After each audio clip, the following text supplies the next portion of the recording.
Hey every Hey everybody, it's Tim with Broken Dice bringing you a quick little channel update.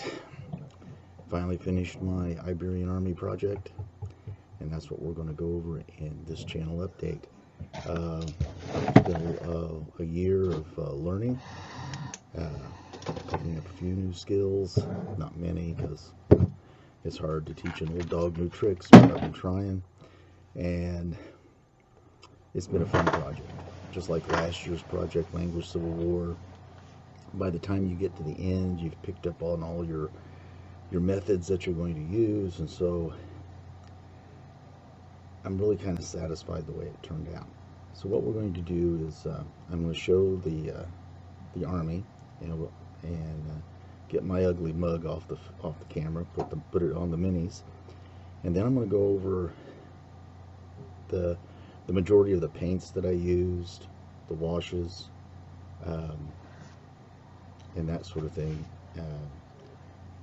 So you guys can get like an idea of the process and the different tools that I used for it. It might help somebody, may not, may give somebody some ideas, may not. But the one thing I like about our community is sharing our information, talking about it, and maybe somewhere along the line you think, hey, I'm going to use that color, or hey, I'm going to look for this. And if it helps you out, fine. If you just got this in the background while you're painting on, you can hear my voice just babbling on about something, that's good too. So let's go to the big table behind me, and let's turn the camera, oops, sorry, on the minis. So let's take this camera, sorry, you're going to move, boom, boom, boom, and so over here we have my cavalry, and those are so much fun to paint. The horses are great. I just enjoy painting those Victrix Iberian cavalry. Just a real joy. Again, LBM transfers, my own little mix for the basing, which I use paver sand for. The tufts from Army Painter, just a lot of fun. And then let's move on down. As you can see behind them on the hill, the cord on my camera doesn't run very far, so the guys on the hill back there, those are all the heavy infantry. Those would be your Scutari. And then let's move on down a little bit more. Back it up a little bit so we can see the light infantry up front. Take this down a little bit. There we go. That's units of Quetrate in front, command models behind. We'll keep on moving, and obviously up front we've got the small units of skirmishers. More Quetrate up front and Scutari in the back. And then over here on the far right, we have units of skirmishers, Quetrate, Scutari, and a small unit of cavalry, all based on the Sabat bases and the individual cavalry bases, just in case I want to break this stuff out, use it in SPQR, Clash of Spears, that sort of thing. But we've got like 256 actual infantry models, not including the command models. We've got, let's see, the breakdown is like, let's see, I got it here. The breakdown comes down to, I got 24 cavalry, I got 30 skirmishers, I have 82 light infantry, and 120 heavy infantry models on the table. About 256. A lot of fun. It's been a good year. Now obviously this is all I've done this year. I've got a lot of side projects and other games and stuff that I do, but this was my big project for the year to make sure I got this all done, and I am just thrilled with it. So let's go from the minis and let's talk about material that I've used for this stuff. Take a little break. Okay, we're back. Um, let's take a look at some of the paints that I used for this project, and I'll describe what I used them for and that sort of thing, so hopefully it'll give anybody an idea what they may would like to do in some of their projects or something, or not, but I'm going to babble on anyway. So I like P3 paints, and I have a lot of them, and so I've been using them up in these projects. One little side note to P3, I can't seem to get them in my area anymore in individual, little containers, any pots. So, and they tend to do theirs now in like little sets for their games and stuff. So, I'll probably be fading away from these. But let's start with this one. This is Bloodstone. It's a reddish brown color, and I tended to use it around the trim of the shields. A lot of times when you're cutting out the LBM transfers, you get cut it a little sharp, and so you gotta fill in a little bit around it. And this is one of the colors that I use, and it's from P3. Okay, any of the white tunics that I have was done with this Marrow white.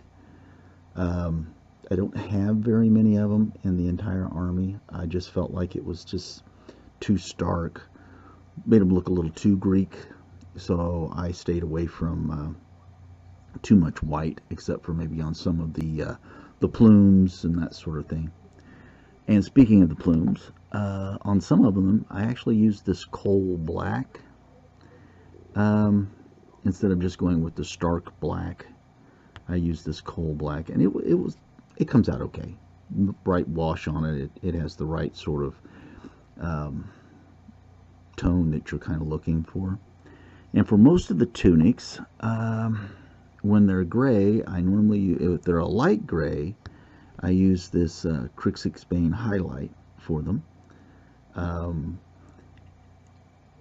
They come out really nice and smooth with this.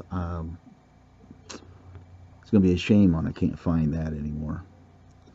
So coming back down, and what I want a darker gray would be Bastion gray for the tunics and stuff. That's about all these colors are. So if I wanted to go more of a light, sort of a whitish color, but I didn't want to do a stark white, I use this Jack Bone from P3. Enjoy the color a lot. Especially with the different washes and stuff you can put over it. It can come out like a creamy sort of a really light tan to a darker brown, depending on how much you want to highlight and wash over it. It's kind of one of those colors that you can keep in your painting arsenal for a lot of different projects. As far as metallics go, for the bronze, I used Molten Bronze from P3. It's a little thick out of the pot, obviously. Most of your metallics are. And really need to kind of watch and kind of smooth that down a little bit, water it down a little bit when you're putting that on. When I went to the steel metallics, I used Cold Steel and Pig Iron. I think it might be is that a little too close or not close enough? Yeah, that's really not in focus very well, is it? There we go. Of course, it could be the fact I don't have my contacts in either, and everything looks blurry right now. But for the basic of like swords and spear points and stuff, I use the Pig Iron. And then around the edges, I'd use Cold Steel to give it a little bit of a shine, a little highlight on the edge. Now, if you really wanted to go all out on this, I would imagine you could run a rib of the darker Pig Iron, followed by Cold Steel, and then along the edges, give it a much more like a silvery look. Use a silver color. I didn't do that on this project, but if I had some sort of fantasy project or some sort of fantasy swords and like old Warhammer or, even 40K or something like that with a power sword or something along those lines to give that really a good pop. as you go up that, up that scale. Okay, like I need to tell some of these really good painters anything about painting. That's a hack. Okay, so we're talking about shields and stuff earlier, and with the LBM transfers, sometimes you cut them off a little bit too much of the design, so you got to trim up. One of the browns I used was this Doom Bull brown. I still had a little pot of that left, and sometimes even on the back of the shields to give them like a wood brownish color, leather color. I use this too. If there were like reds around the shield design, for a darker red, I use this scab red, and any of the lighter, like a bright red design on the shield. If I needed to trim anything up, I used blood red, obviously from Citadel. And then we'll come to what I used for, like, if I wanted to go over some leather and stuff like that with something else. Contrast paint. Yep, I really like this snakebite leather. I liked it in the old way. I mean, that was one of my go-to colors back in the old days, even when they used the old pots and stuff. But this comes out so smooth. And you need to make sure you shake it up. But boy, I tell you what, it's just, this is a color I recommend everyone have in their arsenal. You'll find a use for it.